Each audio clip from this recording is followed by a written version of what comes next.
যেমন ঠাকুরের সাথে রাজা মহারাজকে আসতেই হবে, আবার রাজা মহারাজের সাথে সূর্য মহারাজকে আসতেই হবে, এটা একেবারে কন্ডিশন। সেই ভ্রাতুষ্পুত্রী লক্ষ্মীমণি দেবী তিনি কিন্তু ঠাকুরের মধ্যম যে অগ্রজ রামেশ্বর চট্টোপাধ্যায়ের দ্বিতীয় সন্তান ছিলেন, এবং এই রামেশ্বর চট্টোপাধ্যায়ের একমাত্র কন্যা তিনি ছিলেন এই লক্ষ্মীমণি দেবী।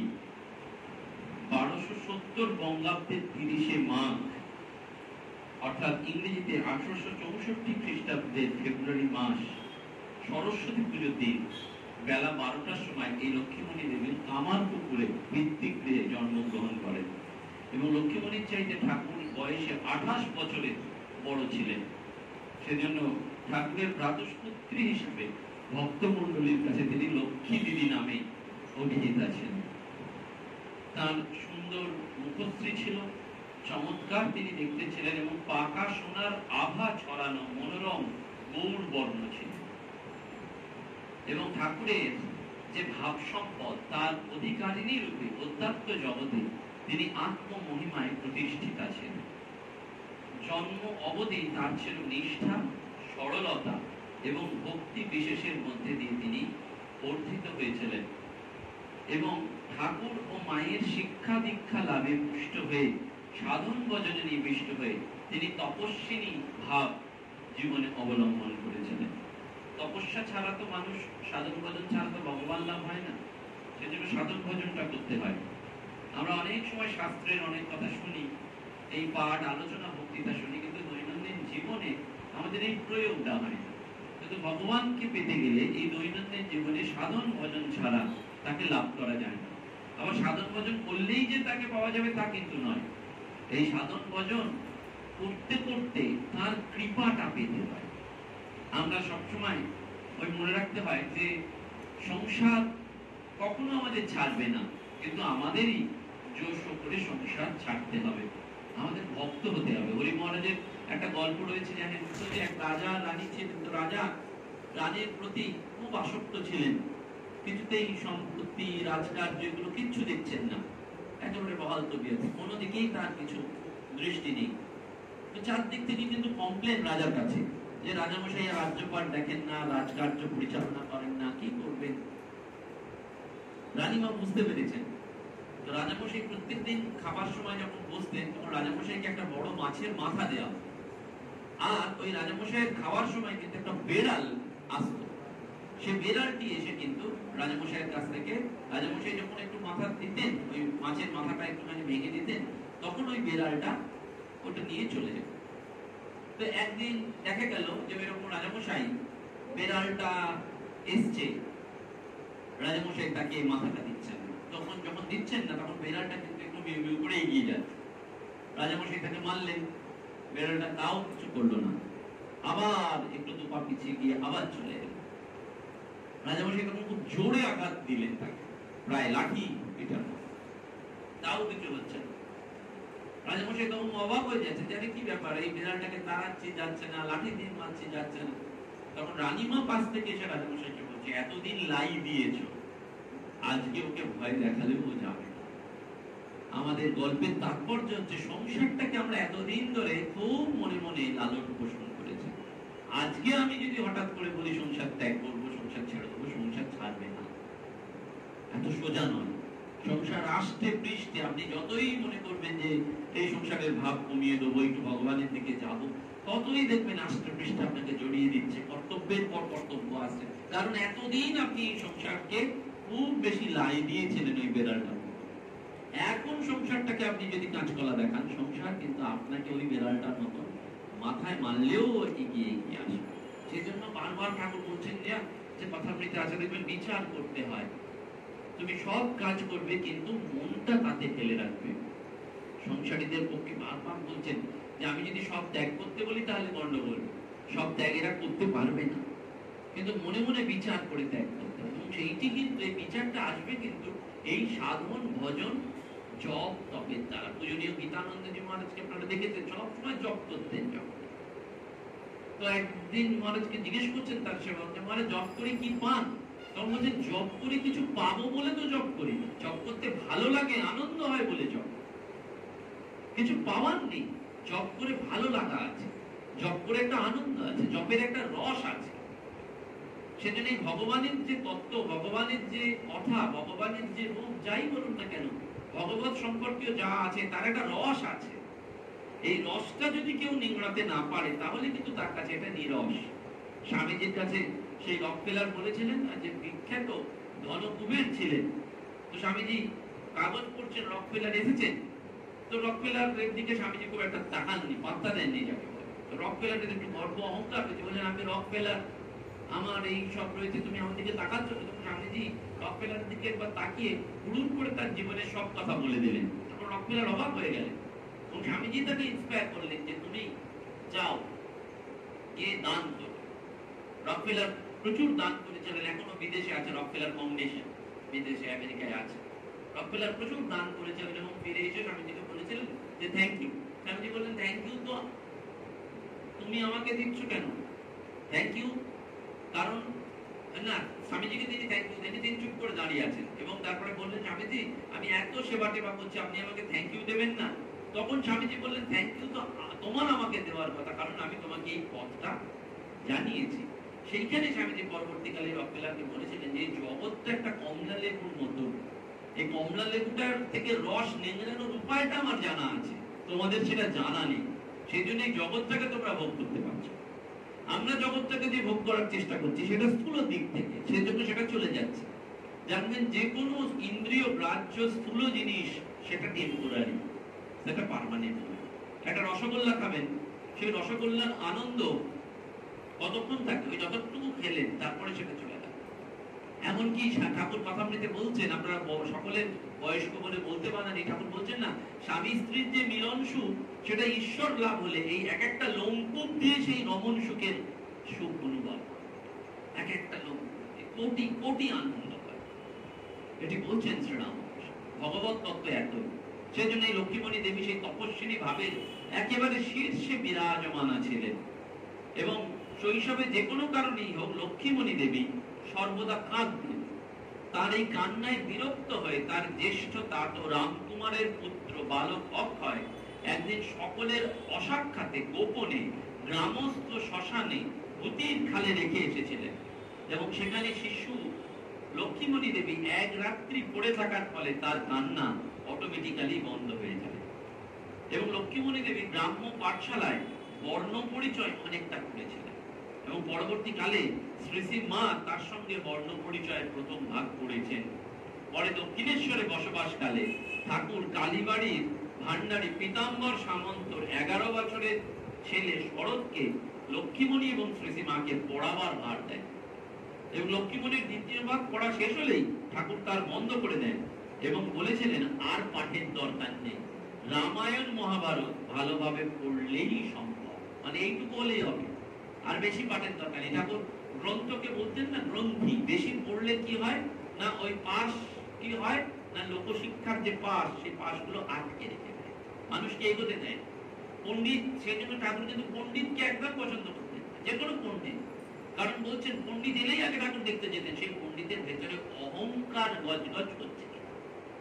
উপমা দিয়েছেন যে পণ্ডিত কিরকম চিল শকুনের মতো অনেক উঁচুতে ওড়ে, কিন্তু তার নজর থাকে কোথায়? ভাগাড়ে। বলছেন অনেক পড়েছে কিন্তু তার দৃষ্টি যদি ওই সেই কামিনী কাঞ্চনের মধ্যেই পড়ে থাকে তাহলে সেই পাণ্ডিত্যে শ্রীরামকৃষ্ণের কোনো দরকার নেই। সেই জন্য বিদ্যাসাগর গোসাইয়ের কাছে ঠাকুর গেলেন, শশধর তর্কচূড়ামণিকে গেলেন, এই সকলকে গিয়ে ঠাকুর ওই একটি বার্তা দিয়ে গেলেন যে তোমার অন্তরেই সেই সোনা চাপা রয়েছে, তুমি সেই সোনার খবরটা পাও। এই জন্য বলছেন যে বললেন আর পাঠ বন্ধ করে দিলেন, রামায়ণ আদি পড়া ভালোভাবেই সম্ভব। ঠাকুর তাদের দুজনকে রামায়ণ এবং মহাভারতের নানান কাহিনী শোনাতেন এবং তারা বুঝতে পারলেন কিনা সে বিষয়ে বারবার পরীক্ষা করতেন। কামারপুকুরে এইভাবেই লক্ষ্মীমণি দেবীর পড়াশোনা শুরু হয় এবং দক্ষিণেশ্বরে শেষ হয়। বাল্যকাল থেকে এই লক্ষ্মীমণির পুজোর দিকে বিশেষ শোক ছিল। 5 বছর বয়স থেকে তিনি বাড়ির শীতলা এবং রঘুবীরের জন্য নিত্য চন্দন ঘষে দিতেন এবং নিজে কিছু চন্দন একটা রেখাবিতে রেখে রাধা কৃষ্ণের চরণে আঁকতেন। পরে তুলসী পত্র এবং ফুল দিয়ে সেটি পুজো করতেন। এবং বাল্যকাল থেকে তিনি নীরব ছিলেন, এমনকি অপরের সাথেও তিনি কথা বলতেন না, বাড়ির লোক ছাড়া। 1873 সালে যখন পিতা রামেশ্বরের মৃত্যু হয়, তখন লক্ষ্মীমণির বয়স 9-10 বছর। মৃত্যুর পূর্বেই রামেশ্বর গোঘাটের দক্ষিণ পাড়ার ধনকৃষ্ণ ঘটক নামে এক বৈষ্ণব পাত্রের সাথে লক্ষ্মীমণির বিবাহ স্থির করেছিলেন এবং বন্ধু ক্ষেত্রমোহন ঘোষকে নির্দেশ করে গিয়েছিলেন। এই রামেশ্বরের মৃত্যুর পরেই 11 বছরে লক্ষ্মীমণির সাথে সেই পাত্রের বিবাহ হয়, কারণ লক্ষ্মীমণি অরক্ষণীয়া ছিলেন। বিবাহের পর দক্ষিণেশ্বরে এসে রামলাল লক্ষ্মীমণির এই বিবাহের সংবাদ ঠাকুরকে জানালে ঠাকুর ভাবাবস্থায় উচ্চারণ করলেন, সে বিধবা হবে। ঠাকুর বলে দিলেন নিজের যে সে বিধবা হবে। ঘটনা ঘটছে তোমার পুকুরে, কিন্তু দক্ষিণেশ্বর থেকে। আমরা সাধারণত রামকৃষ্ণ মঠ মিশনে কোন ঠাকুরের অলৌকিকত্বকে বিশ্বাস করি না, বা বিশ্বাস করি না মানে প্রচার করতে চাই না। যদি এগুলো ছোটখাটো জিনিস যেগুলো ঠাকুরের অলৌকিকত্বকে প্রমাণ, অবতারের মধ্যে এটি থাকবেই, কারণ তার ওই ষড়ৈশ্বর্য থাকবেই, এটা বাদ দিয়ে তার হবে না। তার শক্তি কখনো কখনো প্রকাশিত হয়ে এই যে ঘটলো কামার পুকুরে, যেই রামলাল দাদা এসে বললেন, ঠাকুর বললেন সে বিধবা হবে। পাশে উপবিষ্ট হৃদয় এই কথার আপত্তি জানিয়ে বললেন, আপনি লক্ষ্মীকে এত ভালোবাসেন, তার বিবাহের কথা শুনে কোথায় আশীর্বাদ করবেন, তা ন ছাই বর্ষ এই কথা বলে দিলেন। ঠাকুর সঙ্গে সঙ্গে বললেন, মা বলালে কি করব? লক্ষ্মী মা শীতলার অংশ, সে ভারী রোখা দেবী, আর যার সঙ্গে তার বিবাহ হলো সে যে সামান্য জীব, সামান্য জীবের ভোগে লক্ষ্মী আসতে পারে না। জীব তার সম্মুখে ছাই ভস্যে পরিণত হয়ে যাবে। তবে যদি সাক্ষাৎ শিব নর শরীর ধারণ করে আসতেন, তবে লক্ষ্মী তার স্ত্রী হতে পারত। তাই সে তো বিধবা হবে। পরিষ্কার করে দিচ্ছেন যে লক্ষ্মীমণি মা শীতলার অংশে তার অংশ। এই যে বলছেন না, এবং প্রথম কথাটা ওই যে বলছেন লক্ষ্মীমণি, আর আমি তোমাদের সাথে আসছি না। কচু কাটা করলো ঠাকুর কি বলেন, যতবার আমি আসবো যুগে যুগে তোকে আমার সাথে আসবে। ভগবানের সাথে তো ভগবানের পার্শ্বটাই আসবে। ওই জন্য বলে দিচ্ছেন মা শীতলার অংশ। আর যে স্বামী সে সামান্য জীব, থাকবে কি করে? জীবের সাথে শিবের কখনো বিয়ে হবে না, সংসার হবে না। ওই জন্য শিবের সাথে মা কিরকম শিবানী বলা হয়। সীতার সাথে যেমন রাম, কৃষ্ণের সাথে যেমন রাধা, তেমনি রাম ও কৃষ্ণের সাথে শিবা। ওই জন্য বলছেন সামান্য জীব হবে না, তার সামনে ছাই বর্ষ হয়ে যাবে। তাই লক্ষ্মী যদি নারায়ণ রূপী কোন শিব পেত তাহলে সেটি। লক্ষ্মীমণির যে কটক পরিবারে বিবাহ হয়েছিল, তারা গৌড় ভক্ত ছিলেন এবং সেখানে নিত্য গৌড় নিতাইয়ের সেবা হতো, অন্নভোগের ব্যবস্থা ছিল। বিবাহের 2-1 মাসের মধ্যেই ধনকৃষ্ণ মাত্র একদিনের জন্য কামার পুকুরে এসেছিলেন এবং কাজের অনুসন্ধানের পরের দিনই সেখান থেকে চলে যান। এরপর চিরদিনের মতন তিনি নিরুদ্দেশ হয়ে যান এবং তার খোঁজ না পাওয়ায় লক্ষ্মীমণির পক্ষে বিবাহিত জীবনযাপন করা বা সংসার করা আজ সম্ভব হয়নি। এরকম নিরুদ্দিষ্ট ব্যক্তি 12 বছর অপেক্ষা করার পর শাস্ত্র নির্দিষ্ট উপায়ে ধনকৃষ্ণের জনৈকা বিধবা বৌদিদি কামার পুকুরে এসে লক্ষ্মীমণির সাথে সাক্ষাৎ করেন এবং নিরুদ্দিষ্ট স্বামীর শ্রাদ্ধ শান্তি করার জন্য গোঘাটের বাড়িতে নিয়ে যান। 12 বছর স্বামী আর ফিরলেন না, সেই যে নিরুদ্দেশ হয়ে গেলেন। দেখুন, তাহলে আমরা মনে করি কি যে আমাদের জীবনে কত দুঃখ কষ্ট, অবতারের পরিবারে এই ঘটনা ঘটছে। তার প্রাতঃস্পুত্রী ভাইয়ের মেয়ে, সেই ভাইয়ের মেয়ের জামাই কিন্তু 12 বছরের থেকে বেশি নিরুদ্দেশ হয়ে গেল। এবং শুধু নিরুদ্দেশ হলো না, তার আর খোঁজ পাওয়া গেল। সেজন্য বৌদি দিয়েছে তার শ্রাদ্ধের কথা বলছেন। আমরা জানিও না, আজকের যুগে হলে বলতাম যে কি সে হয়তো বেঁচে আছে, কোথায় আছে। কিন্তু সেই শ্রাদ্ধ শান্তি করার জন্য গোঘাটের শ্বশুরালয় তাকে নিয়ে গেলেন। সেই সময় লক্ষ্মীমণির মাতা শাকম্ভরী দেবী এবং শ্রী মা তারা কামার পুকুরে ছিলেন। তাদের সম্মতি নিয়ে লক্ষ্মী দেবী গেলেন এবং স্বামীর উদ্দেশ্যে কুশপুত্তলিকা দহন করে যথা নিয়মে শ্রাদ্ধ কাজ সেরে কামার পুকুরে ফিরে এসেছিলেন। এইভাবেই লক্ষ্মীমণির বৈধব্য জীবন শুরু হয়ে গেল। ঠাকুর কিন্তু দক্ষিণেশ্বরে বসেই বলে দিচ্ছেন ও বিধবা হবে।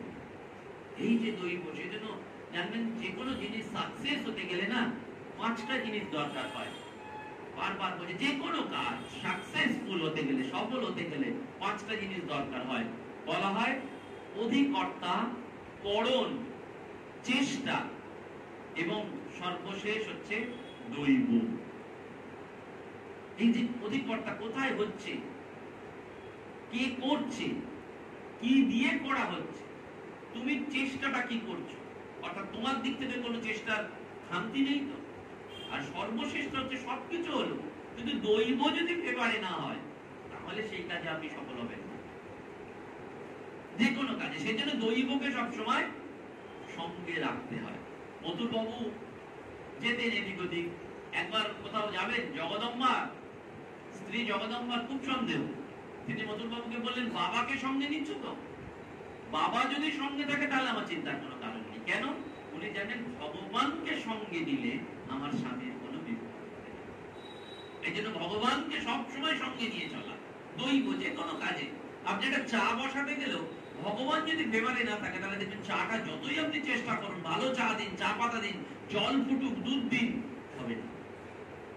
It's a god's place. সেই জন্য বারবার বলা হয় ভগবানের কৃপা, দৈব কৃপা, তব কৃপা দিয়ে হবে গো মোর জীবন ধুতে, নইলে কি পারি তোমার চরণ ছুতে। ভগবানকে আপনি টাচ করতে পারবেন না যদি না তার কৃপাটা পাওয়া যায়। এই যে ঠাকুর বলে দিলেন, সেইভাবেই তার বৈধব্য জীবন শুরু হলো। এবং পিতা রামেশ্বরের মৃত্যুর দরুন লক্ষ্মীমণির প্রথম জীবন মাতা এবং অপর দুই ভ্রাতার সাথে অতি কষ্টে অতিবাহিত হয়েছিল। বৈধব্যের পর তিনি কামারপুকুরে প্রায় 2-3 বছর বাস করেছিলেন এবং 14 বছর বয়সে দক্ষিণেশ্বরে চলে আসেন। 1873 থেকে 1885 এই 13টা বছর তিনি দক্ষিণেশ্বরের নহবতে শ্রী শ্রী মায়ের সঙ্গে একসঙ্গে বাস করেছেন। এবং দক্ষিণেশ্বরে থাকাকালীন শ্রী রামকৃষ্ণ দেবের আশ্রয়ী লক্ষ্মীমণি দেবী তার নিজের ধর্মীয় জীবন উচ্চ স্তরে গঠন করেন এবং সাধন ভজনে অধিকতর মনোনিবেশ করেন। দক্ষিণেশ্বরে শেষ রাত্রি 3টের সময় ঠাকুর উঠতেন এবং শৌচে যেতেন। যাবার সময় নহবতের পাশে এসে বলতেন, ও লক্ষ্মী, ওঠ রে ওঠ, তোর খুড়িকে তোল, আর কত ঘুমবি, রাত পোহাতে যায়, গঙ্গা জল মুখে দিয়ে মায়ের নাম কর, ধ্যান জপ আরম্ভ। এই কখন বলছেন? রাত্রি 3টের সময়। এবং নহবতে তো জানেন মা অত্যন্ত কষ্ট করেছিলেন। আজকে আমরা মাকে তো এই যে কত শাড়ি দেওয়া হচ্ছে, 10,000 টাকার, 15,000 টাকার, কত গয়না টয়না, কিন্তু আমার পুকুরে তো মা গিট বেঁধে কাপড় পরেছে। ঠাকুর বলেছেন শাক ভাত ফুটবে, কিন্তু কারুর কাছে হাত দিয়ে বাস্তবটা বলে দিয়েছে। বড় লোকের কাছে কিছু চাইলেই তুমি ছোট হয়ে যাবে, সে বড় লোক আর তোমাকে দেবে। সেজন্য কারুর কাছে কোনোদিনের জন্য চেয়েও না। আর মাও পরবর্তীকালে সেজন্য বললেন না, নির্বাসনা হলেই মুক্তি। আসলটি হচ্ছে নির্বাসনা, কোনো বাসনা রেখো না। সেই মা এই নহবতেও কিন্তু অত্যন্ত কষ্ট করেছে থাকতে। এই রাত্রি 3টের সময় একবার শৌচে যেতেন, সারাদিন আর শৌচ কার্য করতেন না। সেই সন্ধ্যাবেলায় একজন মেয়ের পক্ষে কত কষ্টকর ভেবে দেখতেন। এবং ওইটুকু 6 ফুট বাই 6 ফুট ঘরে সেখানেই লক্ষ্মী দেবী থাকতেন, এই যে ঠাকুরে। সেই জন্য ঠাকুরটাকে সুখ শাড়ি বলতেন দুজনকে, মা এবং লক্ষ্মী দেবী। এবং তারা ওইখানে রান্নার জিনিস, ওই উপরে ঠাকুরের খাবারের জিনিস, ওই বিছানা রোল করা, ওখানে রান্না করা, সব ওইটুকু। আর ঠাকুর ছাড়ছেন না, কিন্তু ওই 3টের সময় উঠে বলছেন, ওঠ, আর কত ঘুমবি, গঙ্গা জল দিয়ে মায়ের নাম কর। কলিতে 3টে জিনিস ব্রহ্মস্বরূপ। কি কি? গঙ্গা জল, জগন্নাথের মহাপ্রসাদ, আর বৃন্দাবনের রজ। এই 3টে মহাপ্রসাদ ঠাকুর নিত্যদিন এটা ব্যবহার করতেন। এখনো বৃন্দাবনের যে বিখ্যাত সাধক আপনারা জানেন, প্রেমানন্দজি, তাকে ইউটিউবে দেখা যায়, চলমান ভগবান বলা হয়। কোটি কোটি মানুষ তাকে দর্শন করার জন্য এখনো জীবিত। এবং জীবিত কিরকম মিরাকেল তো জানেন, তার 2টো কিডনি নেই। একটা মানুষ 2টো কিডনি ছাড়া বাঁচতে পারে না, কিন্তু তিনি আজকে প্রায় তার 68-70 বছর বয়সে বেঁচে আছেন এবং আরো থাকবেন। তার আনুমানিক নিজেই বলেছেন যে আমি 80 বছর পর্যন্ত বাঁচব। কোন এক সাধু বলেছেন, কোনো কিডনি নেই তার, কিন্তু সেটি করে যাচ্ছেন এবং নিরবিচ্ছিন্ন অনর্গল। আপনারা ইউটিউবে দেখবেন, দিন নেই রাত্রি নেই, ভগবানের নাম করছেন, শুধু শুধু ভগবানের নাম করে যাচ্ছেন। এবং ব্রত নিয়েছিলেন, বলেন যে তিনি ঘর বাড়ি ছেড়ে যখন প্রথম যান, বেনারসে পড়ে থাকতেন ঘাটের ধারে। কারোর কাছে ভাত পাতবেন না, কোনো ছত্রে যাবেন না, এটাই তার ব্রত ছিল। গুরুকে কথা দিয়ে এসেছিলেন যে আকাশ বৃত্তি যা পাবো। কখনো কখনো শুকনো রুটি পেয়েছেন, কখনো কখনো ছাতুর মন্ড পেয়েছেন, সেইটা খেয়ে কাটিয়েছেন। এবং এখন বৃন্দাবনে তাকে দর্শন করার জন্য, আপনারা জানেন বিরাট কোহলি প্রথম খেলা ছেড়ে দেওয়ার পর তার পায়ের কাছে গিয়ে সারেন্ডার করেছেন। তাকে দর্শন করার জন্য লক্ষ মানুষ সারা রাত থেকে দাঁড়িয়ে থাকেন যে চলমান ভগবান। কাশীতে যেমন চলমান শিব রয়েছে, ত্রৈলঙ্গ স্বামী ছিলেন চলমান শিব। আজও কাশীতে যেমন মন্দিরে বিশ্বনাথ রয়েছেন, একজন জীবন্ত ভগবান রয়েছে, থাকবেনই থাকবেন। কাশী এমন একটা জায়গা, বেনারস এমন একটা জায়গা, থাকবেনই। তেমনি বৃন্দাবন। তো সেই প্রেমানন্দজিও বলছেন যে রজ যদি, বৃন্দাবনের রজ যদি কেউ মাথায় ধারণ করে, তার কোনোদিন কোনো রোগ হবে না। যে ঠাকুর বলছেন ব্রহ্ম বস্তু তিনটি, জগন্নাথের মহাপ্রসাদ রোজ একটু করে খেতেন শ্রীরামকৃষ্ণ। গঙ্গা জল রোজ, ওই যে বলছেন গঙ্গা জল মুখে নিয়ে আর মায়ের নাম কর, ধ্যান জপ কর। এইটি আমাদের গৃহস্থ মানুষদের জন্য শিক্ষণীয়, যে রাত জাগে রোগী যোগী আর ভোগী। তোমাকে সংসার জীবনেও যোগী হতে হবে, সংসারের মধ্যে থেকেও ভগবান লাভ করতে হবে, সংসারের মধ্যে থেকেও ওই ধ্যান জপ সাধনা তপস্যা করতে হবে। ঠাকুর ইন্সপায়ার করছেন রাত্রি 3টের সময়, ওট লক্ষ্মী ও, এবং তোর খুড়িকেও তোর, নিজে নয় মাকেও তুলে দিচ্ছেন। এবং এই সময় তাদের ঘুম পাতলা হয়ে আসতো। শীতকালে ঠাকুরের কণ্ঠস্বর শুনলে শ্রী শ্রী মা মাঝে মাঝে লেপের ভেতর থেকে শুয়ে লক্ষ্মীমণিকে আস্তে আস্তে বলতেন, তুই চুপ কর, ওর চোখে ঘুম নেই, এখনো ওঠার সময় হয়নি, কাক কোকিল ডাকেনি, সাড়া দিসনি। মা আবার টেকনিক বলে দিচ্ছেন, কারণ আমাদের বর্ষা মা ছাড়া তো পাইনি। গোলাপ মা জানেন তো, একবার বলরাম মন্দিরে গেছেন আর পোটলা পুটলি নিয়ে নৌকোয় উঠেছে, ঠাকুরও উঠেছে। ঠাকুরের প্রথম উঠেই দেখা যায় গোলাপ মা পুটলি নিয়ে বসে, বারবার তাকাচ্ছে পুটলির দিকে। ঠাকুরের পছন্দ নয় কেউ পুটলি দেবে সঞ্চয়। গোলাপ মা খুব ইয়েতে পড়ে গেছে, গোপালের মা খুব ইয়েতে পড়ে গেছে, গোপালের মা নেবেই মাকে বলছে, মা আমার গোপাল আজকে বারবার এই পুটলির দিকে তাকাচ্ছে, তাহলে পুটলি কি আমি ফেলে দেবো? পুটলিতে কোনো ভক্তরা দিয়েছেন কিছু? মা বলছেন খবরদার, ওনার দেওয়ার লোক আছে, তোমার দেওয়ার কে আছে? তুমি ওই পুটলিকে একদম ফেলবে না। মা বাঁচালেন একদম। সেই জন্য বলছেন, আমি সাধে কি রামকৃষ্ণ পুজি, রামকৃষ্ণ এমনি পুজো করি না, সে যে আমার ভব নদীর মাঝি, সে আমাকে ভব নদী পার করে দেয়। কিন্তু সেই ভব নদী পার করার জন্য ঠাকুর কি বলছেন? মা কে, ওই বলছেন তোমরা মাকে ধরো, আমি মা ছাড়া আর অন্য কিছু জানি। এই আসল কিন্তু আমাদের মা, সেজন্য লক্ষ্মীমণিকে মা বলছেন তুই চুপ কর, ওর চোখে ঘুম নেই, এখনো ওঠার সময় হয়নি। সারা না ফিরে শ্রীরামকৃষ্ণদেব আমার মনে করতেন যে তারা বোধহয় শয্যা ত্যাগ করেন। ঠাকুরও তো কম যান না, তিনি দরজার নিচে জল ঢেলে দিন যাতে বিছানা ভেজে যায়, কারণ জব করাবেনই তুলে ফেলতে। ঠাকুরের হচ্ছে ওই রোগ, ভগবান লাভ করতেই জোশ করে। এবং এগুলো করাচ্ছেন কেন? এই লীলানাট্যে তিনি আমাদের জন্য এটা করাচ্ছেন। মায়ের জব করার দরকার নেই, লক্ষ্মীমণির জব করার দরকার নেই, কিন্তু আমাদের দেখিয়ে দেওয়ার জন্য যে ঘুম না ভাঙলেও জল ঢেলে দিয়েও তোমাকে তুলতে হবে এই জব। ফলে বিছানা ভিজে যাওয়ার ভয়ে তারা তাড়াতাড়ি উঠে পড়তেন। একদিন সত্যি সত্যি বিছানা ভিজেও যেত। এইভাবে খুব ভোরে উঠে জপ ধ্যান করার অভ্যাস লক্ষ্মীমণির তৈরি হয়ে গিয়েছিল। আমার পুকুরে থাকাকালীন ইতিপূর্বে শ্রীসীমা এবং লক্ষ্মীমণি কুলগুরুর কাছ থেকে শক্তি মন্ত্রে দীক্ষা নেন। কিন্তু দক্ষিণেশ্বরে আসার পর শ্রীসী মায়ের জিহ্বায় ঠাকুর অন্য একটি মন্ত্র লিখে দিয়েছিলেন। তাই শ্রীসীমা পরের দিন লক্ষ্মীমণিকে বলেছিলেন, কাল উনি আমার জিভে লিখে দিয়েছেন, তুইও জানা। লক্ষ্মীমণি বললেন, আমার বড় লজ্জা করে, কি বলে চাইবো, তারা সব আছে, ঠাকুরের কাছে তো সবাই আছে, সেজন্য লজ্জা করছে না। তারপর একদিন লক্ষ্মীমণি ঠাকুরকে প্রণাম করতে গেলে ঠাকুরই তাকে জিজ্ঞাসা করলেন, তোর কোন ঠাকুর ভালো লাগে? লক্ষ্মীমণি বললেন, কৃষ্ণ। শ্রীরামকৃষ্ণদেব তখন লক্ষ্মীমণির জিহ্বাতে কৃষ্ণ মন্ত্র লিখে দিলেন এবং মুখেও তা উচ্চারণ করে পুনরায় তাকে দীক্ষা দান করে বিশেষ কৃপা করলেন। লক্ষ্মীমণি ইতিপূর্বে শক্তি মন্ত্রে দীক্ষা হয়েছে শুনে ঠাকুর তাকে বলেছিলেন, তোরাই তো শক্তি, তোদের আবার শক্তি মন্ত্র কি?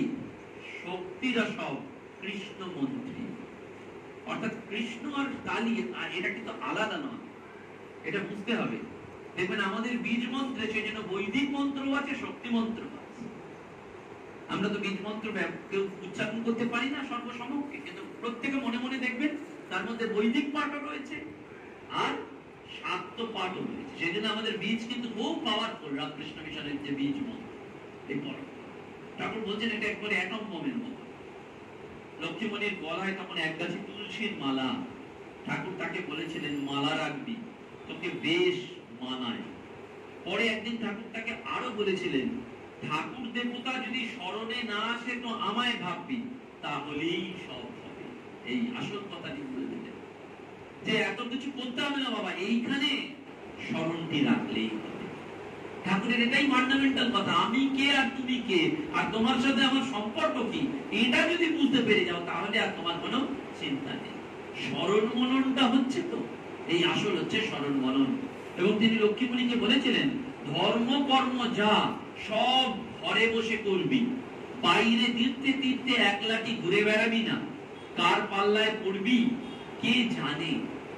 তাকে অ্যালার্ট করে দিচ্ছে এবং বলছেন লক্ষ্য জপে কি হবে যদি স্বভাব ভালো না থাকে, মেয়ে ছেলে যুবতী ব্যভিচার থেকে খুব সাবধানে থাকবে। ওই যে শাস্ত্রে আছে না, উড়বে নারী উড়বে ছাই, তবে নারীর কলঙ্ক নেই। আসলটা হচ্ছে নারীরও দিক থেকে ঠাকুর যেমন আমাদের জন্য বলছেন কামিনী কাঞ্চন থেকে সাবধান, তেমনি মেয়েদের বলছেন পুরুষ কাঞ্চন থেকে সাবধান।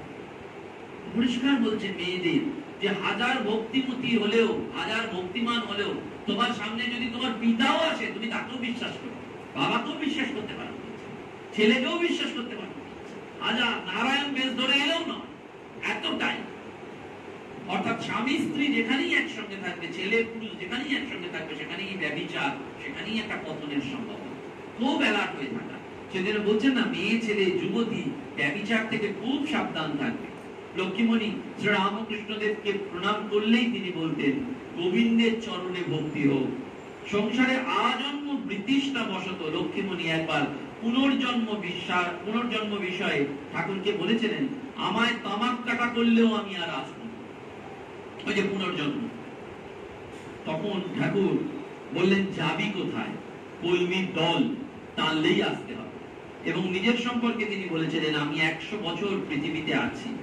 লক্ষ্মীমণি কথা প্রসঙ্গে জানিয়েছিলেন যে এই 100 বছর তার আবির্ভাবের দিন থেকে গণনা করতে হবে না তিরোভাবের দিন থেকে গণনা করতে হবে, নাকি যেদিন তিনি বলেছিলেন সেদিন থেকে করতে হবে, সেটা বলা যাচ্ছে না, কিন্তু ঠাকুর এটি বলছেন। এবং লক্ষ্মী দিদি ঠাকুরকে গুরু ইষ্ট অবতারী বলে সবসময় জ্ঞান করতেন। কামারপুকুর, দক্ষিণেশ্বর, শ্যামপুকুর, কাশীপুরে সব সময় ঠাকুরের দুর্লভ সঙ্গ তিনি লাভ করেছিলেন। এবং একটি ঘটনায় ঠাকুর দক্ষিণেশ্বরে জানতে পেরেছিলেন যে লক্ষ্মীমণি হচ্ছেন মা শীতলার অংশ। যে ঘটনায় ঠাকুর এটি জানতে পেরেছিলেন সেটি দক্ষিণেশ্বরেই ঘটেছিল। দক্ষিণেশ্বরে ভক্তরা মা কালী, রাধাকান্ত এবং ঠাকুরের জন্য যখন ফজলি, ল্যাংড়া, বোম্বাই এরকম আম আনত, উৎকৃষ্ট সন্দেশ আনতেন, তখন শ্রীরামকৃষ্ণ ভাবতেন যে কামারপুকুরের বাড়ির মা শীতলা এমন সুন্দর জিনিস পান না। আপনারা কামারপুকুরে দেখেছেন ঠাকুরের ইষ্ট দেবতাকে রঘুবীর আর শীতলা, সেই শীতলার ঘর বসানো আছে একেবারে। মায়ের মন্দিরেও দেখবেন ধর্মনারায়ণ জিউ বলা আছে জয়রামবাটিতে, বেরিয়েই ওই মায়ের পুড়ে ঘরটি। আর ঠাকুরের তো মন্দিরের সামনে রঘুবীর শীতলা, এবং সেই রঘুবীরের পূজারী সেই ঠাকুরের আমলের থেকে সেই বংশ পরম্পরা, এবং তারা কিন্তু একদিন বছরে ঠাকুরকে পুজো করার অধিকার পান। হ্যাঁ, এবং গ্রামের সব ওই বংশধরদের এখনো কামারপুকুর থেকে ভালোভাবে একদিন বছরে প্রসাদ খাওয়ানো হয়, ধুতি, কাপড় ইত্যাদি সব দেওয়া হয়, মায়ের বংশধরদেরও দেওয়া হয়। তো যাই হোক, ঠাকুর ভাবতেন কামারপুকুরে তো মা শীতলা এরকম জিনিস পাচ্ছেন না, আমি এখানে ফজলি, আম, ল্যাংড়া এইসব পাচ্ছি। এই ভাবনার কিছুদিন পরেই মা শীতলা ঠাকুরকে স্বপ্ন দিলেন, বললেন, গদাই, আমি এক রূপে ঘটে আর এক রূপে তোমাদের লক্ষ্মীতে, লক্ষ্মীকে খাওয়ালেই আমাকে খাওয়ানো। এই জন্য বলে দিলেন লক্ষ্মীমণি হচ্ছেন মা শীতলার অংশ। এই স্বপ্নের পর থেকে ঠাকুর উত্তম জিনিস পেলে লক্ষ্মীর হাতে দিতেন এবং নিজে হাতে খাওয়াতেন। এমনকি ভক্ত গিরিশচন্দ্র ঘোষকেও তিনি একবার বলেছিলেন, লক্ষ্মীকে মিষ্টি টিষ্টি একদিন খাইও, তাহলে মা শীতলাকে ভোগ দেওয়া হবে। তারই অংশ কিনা। এবং কাশীপুরে থাকাকালীন ঠাকুর সত্যি মা শীতলা জ্ঞানে লক্ষ্মীমণিকে দুবার পুজো করেছিলেন। এবং ঠাকুর যে শুধুমাত্র মাকে পুজো করছেন তা না, এই লক্ষ্মীমণিকেও কাশীপুরে দুবার পুজো করেছিলেন শীতলা। প্রথমবারের পুজোয় ঠাকুরের পার্শ্বদের মধ্যে বাবুরাম মহারাজ, শরৎ মহারাজ, অদ্ভুতানন্দজি ছিলেন। তারা কিন্তু রক্ত, চন্দন, জবা, ধূপ, দীপ, নৈবেদ্য দিয়ে পুজোর উপকরণ সংগ্রহ করেছিলেন। আর দ্বিতীয়বার মাস্টারমশাই অর্থাৎ কথামৃতকার, যোগীন মা প্রভৃতির সামনে ঠাকুর লক্ষ্মীমণিকে মা শীতলার জ্ঞানে পুজো করেছিলেন। একবার ঠাকুরের স্বাদ হয়েছিল যে তিনি লক্ষ্মীমণিকে বালা হার পরাবেন। তার জীবদ্দশায় সেই ইচ্ছা পূর্ণ হয়নি। ভক্তরা পরে ওই কথা জানতে পেরে বালা হার গড়িয়ে দিল। ঠাকুরের নিজের ইচ্ছা পূরণের জন্য একদিন মাত্র লক্ষ্মীমণি দেবী সেটি পড়েছিলেন, তারপর সেটা ত্যাগ করেছিলেন। একদিন ঠাকুর লক্ষ্মীমণিকে তার পাতে খেতে বলেছিলেন, কিন্তু পাতে মাছের ঝোল একটু পড়ে থাকায় বিধবা ব্রাহ্মণী লক্ষ্মীমণি খেতে ইতস্তত করেন। ঠাকুর মাছের ঝোল খাচ্ছেন আর ইনি বিধবা ব্রাহ্মণী, কৃষ্ণ মন্ত্র। দেখুন সংস্কার কিন্তু ভাঙছেন ঠাকুর। তাকে ঠাকুর রহস্য করে বললেন, খেয়ে ফেল পেশাল, নইলে আবার জন্ম হবে। একটা মুষের মতন কালো সন্ডা বড়ের হাতে পড়বি, তোর গর্ব হবে, ছেলেকে বার করার জন্য পেট কাটা হবে। মানে সংস্কারকে কিভাবে ভেঙে দিচ্ছেন। এই কথায় লক্ষ্মীমণি ঝোলটুকু খেয়ে নিলেন। ঠাকুর জিজ্ঞাসা করলেন, ঠাকুরে খেয়ে ঠাকুরকে জিজ্ঞাসা করলেন, তবে সেই দণ্ড থেকে এবারে নিষ্কৃতি পেলুন তো? ঠাকুর বললেন, হ্যাঁ। লক্ষ্মীমণি একাদশীর কথা শুনে ঠাকুর বলেছিলেন, তুমি শাস্ত্রের পাঠ, তুমি সব খাবে। অর্থাৎ লক্ষ্মীমণির জন্য একাদশী একাদশী নয়। আর থান ধুতি পড়ার কথা শুনে বলেছিলেন, থান আর ধুতি তো রাক্ষসে বেশ, ওসব পড়ার দরকার। সবটা ভেঙে দিচ্ছেন। তিনি যেমন মনে রাখতে হবে অবতার আছেন সবকিছু যেমন গড়তে, তেমনি যে প্রচলিত সংস্কার গুলো আধার বিশেষে তিনি সেটা ভেঙে দিয়ে চলে যান। সুগায়িকা লক্ষ্মীমণি দক্ষিণেশ্বরে একদিন রাত্রে মায়ের সঙ্গে মৃদু গলায় গান গাইছিলেন। ভাবের সঙ্গে সেই ভজন জমে উঠেছিল। ঠাকুর সেই গান শুনে বুঝতে পেরেছিলেন এবং পরের দিন মাকে বলেছিলেন, কাল যে তোমাদের খুব গান হচ্ছিল তা বেশ ভালো ভালো। দক্ষিণেশ্বরে বাসকালে লক্ষ্মীমণি বিদ্যাদেবী এবং চণ্ডীদাসের পদাবলী পাঠ করতেন, ভজন কীর্তন গেয়ে মাকে শোনাতেন। কাশীপুরে লক্ষ্মীমণিকে একবার মাস্টারমশাই স্ত্রী নিকুঞ্জ দেবীর সঙ্গে ঠাকুর ভিক্ষা করতেও পাঠিয়েছেন। ওই যে পুরোটা দেখিয়ে দিচ্ছে ভিক্ষা। এখনো অনেক গৃহস্থ আছেন যারা কৈলাসে অর্থাৎ ঋষিকেশ, হরিদ্বার এইসব আশ্রমে থাকেন, মাসে 3 মাস, বছরে 3 মাস ভিক্ষা করে খান। ভিক্ষা করলে কি হয়? অহংকারটা চলে যায়। আপনি লোকের বাড়ি যাবেন, সে একটা দুটো ছোট বড় কথা বলবে, তখন নিজেকে বিচার করতে হবে যে আমার অহংকারটা আছে না, আমি এই বড়। সেজন্য এগুলোই কিন্তু আমাদের শাস্ত্র নির্দিষ্ট পথ। মানে আপনাদেরও যদি সুযোগ থাকে একটু করতে পারেন। ধরুন এখানে দরকার নেই, বেনারসে গেলেন, ভিক্ষা করে গেলেন, ছত্রে গিয়ে দাঁড়ালেন সকলের সাথে লাইন দিয়ে, বা অন্য জায়গায় লোকের কাছে ভিক্ষা করলেন যে আমার কিছু নেই, দেবেন 100 টাকা। লোকে দুটো কথা বলবে, দেবে না, কিন্তু তপস্যার ভাব দিয়ে ওটা করতে হবে। দেখার জন্য নয়, টেস্ট করার জন্য নয়, সত্যি সত্যি নিজেকে যাচাই করে নেওয়ার জন্য যে নিজের ভেতরের আমিটা দুর্মুষ হয়েছে কি। ঠাকুর সব সহ্য করেন, অহংকারটা তো সহ্য করতে পারেন। আমাদের ভেতরের প্রতিদিনের যে আমিটা গজগজ করছে, সেই আমিটাকে শ্রীরামকৃষ্ণ সহ্য করতে পারেন না। সেই জন্য নিকুঞ্জ দেবী অর্থাৎ মাস্টারমশাই স্ত্রীকে তিনি সঙ্গে করে পাঠিয়েছিলেন ওই ভিক্ষা করার জন্য, অর্থাৎ ঈশ্বরীয় পথে আকর্ষণ। ঠাকুর নরেনকে বললেন না, নরেন ভিক্ষান্ন হচ্ছে অতি পবিত্র।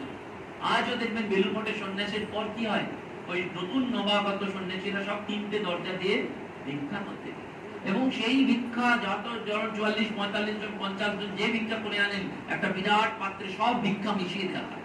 কেউ দই দিচ্ছে, কেউ ছাতু দিচ্ছে, কেউ ফল দিচ্ছে, সব মিশিয়ে দেওয়া হয়। প্রেসিডেন্ট মহারাজ বসে থাকেন ওই ভিক্ষান্ন খাওয়ার জন্য,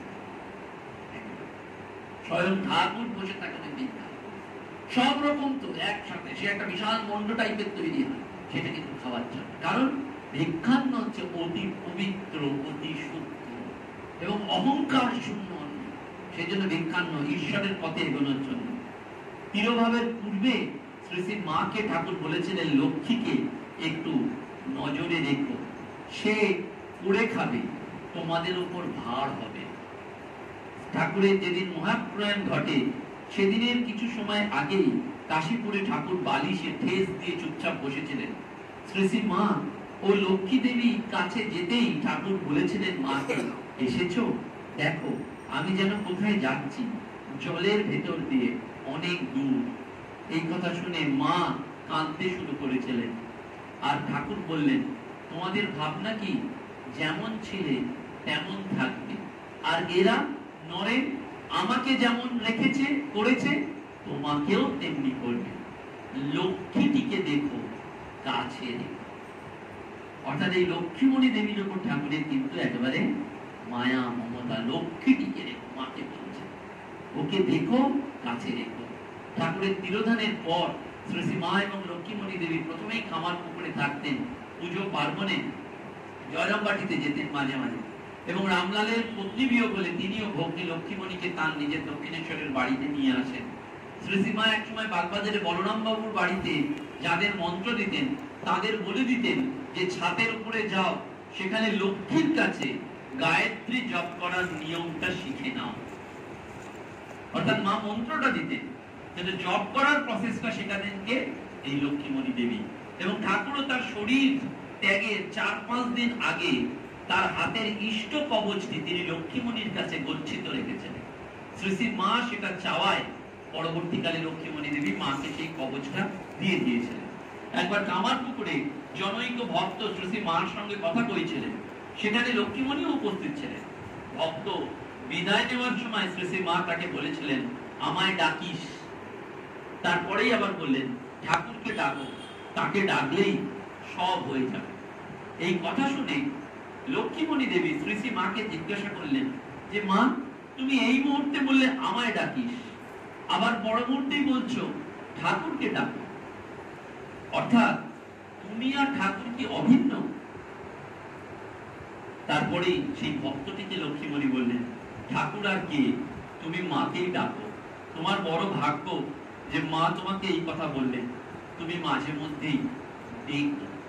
শ্রী শ্রী মা মৌন থেকে লক্ষ্মীমণির কথায় জানিয়ে দিয়েছিলেন সম্মতি দিয়ে যে ঠাকুর এবং মা দুজনেই অভিন্ন এক।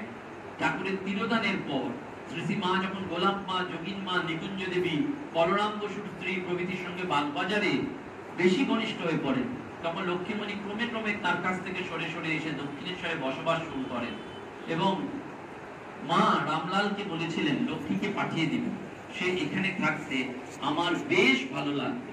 লক্ষ্মী আমার কাছে না থাকাতে আমি লক্ষ্মীর ছাড়া হয়ে আছি। অর্থাৎ মা যেন লক্ষ্মী ছাড়া হয়ে রয়েছে। এবং সর্বসমক্ষে তিনি পরবর্তীকালে এই যে ঠাকুর তাকে ভালোবাসতেন, তো তাকে কৃষ্ণ মন্ত্র দিয়েছিলেন। আবার দুর্গা কালী যাদের ভালোবাসতেন তাদের ঠাকুর কালী মন্ত্র দিয়েছেন। ভগবানকে স্মরণ মনন অহরন্ত জপ করার জন্য লক্ষ্মীমণি দেবী উৎসাহ দিতেন। তিনিও কাউকে কাউকে দীক্ষা দিয়েছিলেন পরবর্তীকালে। ঠাকুরের নাম উল্লেখ করতেন এবং সর্বসমক্ষে বলতেন, আমি যা কিছু জেনেছি বা শিখেছি সব ঠাকুরের কাছে। অর্থাৎ মূলটি হচ্ছেন আমাদের ঠাকুর। আমাদের কাজ হচ্ছে ভগবানের নাম। লক্ষ্মীমণি দেবীর জীবন আরো অনেক বড় বিস্তৃত, আজকের এই সময়ে সেটি সম্ভব নয়, পরবর্তীকালে আবার কখনো হবে। কিন্তু এই যে সব দিন মূলটি হচ্ছে যে যা কিছু সব ঠাকুরের কাছ থেকে শেখা এবং তার নাম করা।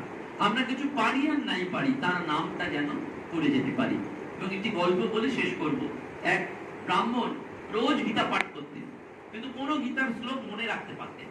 তাকে শ্লোক জিজ্ঞেস করলেই বলে দিত। তো তার সামনে একটা ছোট্ট তার নাতি ছিল, সে বলছে, দাদু তুমি রোজ গীতা পাঠ করো, কিন্তু গীতাটা একটা শ্লোক মুখস্থ বলতে পারো না, তাই গীতা পাঠটা পড়ে তোমার হচ্ছে নাকি? তখন সেই ব্রাহ্মণ ওই বাচ্চাটিকে একটা বেতের ঝুড়ি দিল, দিয়ে বললো সামনের পুকুর থেকে তুই জলটা ভরে নিয়ে। সে বললো এতে হয় নাকি দাদু, এই বেতের ঝুড়ি দিয়ে তো, বেতের ঝুড়ি মানে বুঝতেই পারছেন সব মাঝে মাঝে ফাঁক আছে, সব জল বেরিয়ে যাবে। বললো দেখ না চেষ্টা। সেই বেতের ঝুড়িটায় কয়লা থাকে, তো কয়লাগুলো ফেলে দিয়ে ব্রাহ্মণ তাকে সেই ঝুড়িটা দিল। সেই নাতি ঝুড়িটা নিয়ে যাচ্ছে, একবার গিয়ে বলে দেখো দাদু হলো না। ব্রাহ্মণ আবার পাঠালো, 2 বার 3 বার 4 বার 5 বার। 5 বারের বার তখন বলে, দূর তুমি বারবার পাঠাচ্ছ, এই ঝুড়িটা দিয়ে জল পড়ে যাচ্ছে, একটা জল আমি আনতে পারছি না, এতে লাভটা কি হলো? তখন ওই দাদু নাতিকে বলছে যে তুই ঝুড়িতে জল আনতে পারিসনি ঠিক, কিন্তু ঝুড়িটার দিকে ভালো করে তাকিয়ে দেখো, ঝুড়িটা পরিষ্কার হয়ে গেছে, ঝুড়ির মধ্যে আর কোনো কয়লার দাগ নেই। তেমনি গীতা আমি মুখস্থ করতে পারিনি, গীতা আমি বলতে পারিনি, কিন্তু প্রতিদিন গীতা পাঠ করে আমার অন্তরটা শুদ্ধ পবিত্র হয়ে গেছে। ভগবানের নাম করলে এটি হয় যে আমি কথামৃত পাঠ করে ভুলে যাচ্ছি, লীলা প্রসঙ্গ পাঠ করে হয়তো মনে থাকছে না, কিন্তু মনে রাখবেন এই পড়া বা পাঠের একটা ইমেন্স এফেক্ট রয়েছে, সেটা অন্তরটা শুদ্ধ পবিত্র হয়ে যাচ্ছে। ভগবানের দর্শন পেতে গেলে তো অন্তরটা শুদ্ধ করতে হয়, পবিত্র করতে হয়। এই উল্টো রথ বলা হয় না, রথের উপর বামনকে দেখলে আর পুনর্জন্ম হয় না, কিন্তু সেই বামন কি করেন? বামন মানে বমন করান, যিনি উদ্গীরণ করান। কি উদ্গীরণ করান? আমার ভেতরের কাম, ক্রোধ, লোভ, অহংকার, এগুলোকে তিনি উদ্গীরণ করেন। এই বামন তো শুধু রথের উপর বসে নেই, শাস্ত্রে বলছে এই দেহটাই হচ্ছে রথ, আর ভেতরে কে রয়েছে? আত্মা। বলছে না, রথস্থম বামনং দৃষ্টা পুনর্জন্ম ন বিদ্যতে। রথের উপর জগন্নাথ দেখলে পুনর্জন্ম হবে না, বলছে। সত্যি কি তাই? ভেতরে অনেক বাসনা রয়েছে, তাহলে আবার পুনর্জন্ম হবে, অনেক আসবে। ওই যে ঠাকুর বললেন, যদি তুই ওই ঝোলটা না খাস তাহলে তোর সন্ডামার্কা বড় হবে, মোষের মতন ছেলে হবে, পেট কাটতে হবে। তারপরে বাসনাটা আমি খেতে পাচ্ছি না বা খাচ্ছি না এটা নয়, বাসনাটা যদি ভেতরে থাকে তাহলে আমাকে আবার ফিরে ফিরে আসতে হবে। সে রথের উপর আমি জগন্নাথ দেখি, জগন্নাথের দড়ি টানি আর যাই করি না কেন। এবং সেই জগন্নাথ শুধুমাত্র রথে নেই, আমার দেহের মধ্যে যে আত্মা রয়েছে, যদি কারণ আত্ম সাক্ষাৎকার হয়ে যায় তাহলে তার কি হবে? তার ওই জগন্নাথ দর্শনই হয়ে যায়, তারও আর পুনর্জন্ম হবে না। শাস্ত্রে সেই জন্য বলছে তুমি আত্ম সাক্ষাৎকার করো, নিজেকে জানো। স্বামীজি বারবার বলছেন তুমি নিজেকে জানো, উত্তিষ্ঠত জাগ্রত। প্রথমে বলেনি জাগ্রত, শাস্ত্রে কি বলেছে ভালো করে লক্ষ্য করো, উত্তিষ্ঠত জাগ্রত। আগে ওঠো, তুমি বসে আছো অলস, আগে তো ওঠো তারপর জাগো। বলেনি আগে জাগো তারপর ওঠো। আমরা সাধারণত কি বলি, ঘুম থেকে আগে জাগ তারপর তো না। এখানে বলছে না, তুমি আগে ওঠো, উঠে পড়ো তারপর জাগবে। উত্তিষ্ঠত জাগ্রত। কেন জাগ্রত হবে? নিজের ভেতরটা জানবে। কেন নিজের ভেতরটা জানবে? ওই যে আত্মদর্শন হলে, স্বরূপটা জানতে পারলে তোমার আর পুনর্জন্ম হবে না। আর এই বারবার জন্ম মৃত্যু সংসার, এই জগৎ, এর মধ্যে আর কোনো কিছু থাকবে না। সেই জন্য আমাদের কি করতে হবে? ওই তার নামটি করতে হবে। পূজনীয় গীতানন্দজিকে খুব সুন্দর একজন ভক্ত কথা বলছেন, বলছেন মহারাজ এই আপনি জপ করতে বসেন। মহারাজ তো জয়রামবাটি, কামারপুকুর যেখানেই যেতেন জপের মালাটা নিয়ে মন্দিরে বলতেন।